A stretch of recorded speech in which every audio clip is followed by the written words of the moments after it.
Aishat, thank you so much for joining us once again to share details as regards the local government election in Niger State. So what is the details as regards, of course, when we understand that counting of the votes have begun? Thank you so much, Lekon. Well, it's past 6 p.m. and I can confirm to you that collation, votes counting and collation are underway in several polling units and wards in Suleja local government area. However, you'd recall I reported earlier that there was a delay in deployment of sensitive materials, especially to some wards. And one of the wards would be Niger North ward in Suleja local government area. And I'm right in one of the polling units, polling unit 013 in Niger North ward in Suleja local government area to bring you details. As you can see right behind me, it looks like voting is still underway because materials got here really late. But I have some people who have been able to cast their vote, and I will bring them on now so that they can talk to you about what this means to them. Good evening, sir. Good evening. Yes, your name, please. My name is Engineer Comrade Yunus Ahamidu. Okay, I'd like to hear from you. We're noticing that there is extension of the election, especially in this particular unit and in this ward. What can you say caused this, and what does this mean for the voter turnout in this area?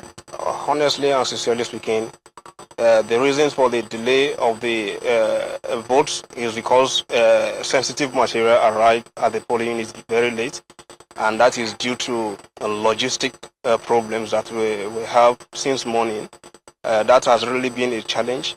In fact, to an extent that most of our voters who turned out massively this very morning, expecting to vote, later returned back to their homes due to a delay of the arrival of sensitive material.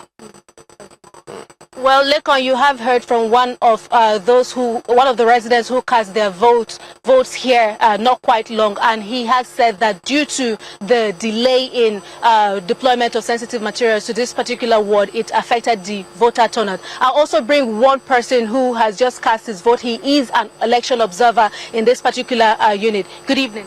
Good evening. I'd like to hear from you. What can you say about the conduct of this election, especially in this particular ward? It is disheartening for us in the likes of Suleja Emirates, for us not to have our sensitive materials, because it is not even as if this election is being rigged. Because how will a ward which have over 50-something polling units will be denied the right to cast their vote? The material they brought some materials, and some ballot papers and some ballot boxes are missing. I think it's 12 ballot boxes that have been missing up till now. This is 6:10, and up till now they haven't bring some ballot boxes to their polling units. Then if not bringing, what are they planning? That I think some of the INEC officials have been compromised.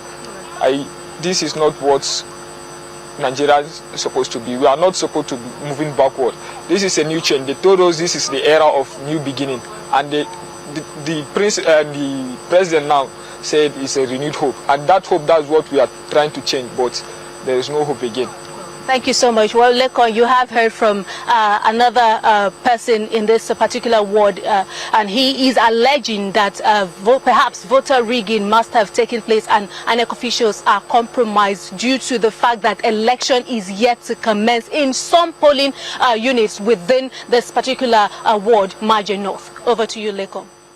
Finally, Aisha, before I let you go, for the places that probably elections have not commenced, is there any possibility probably there will be an extension up until tomorrow, or has there been any sort of information from the electoral umpire in the states as regards these areas that seem disenfranchised at the moment? Well, Lekon, right now we don't have any information regarding whether there will be commencement of votes tomorrow for areas that have been disenfranchised, but we do hope that once we get to the local government secretariat where the collation would be, where the votes collation would be, the votes collation would be gathered, we do hope to ask these questions from the electoral officials to know what would happen to those wards and those units where elections didn't take place today. Aishat Salihu for sharing the details with us. Wish you all the best.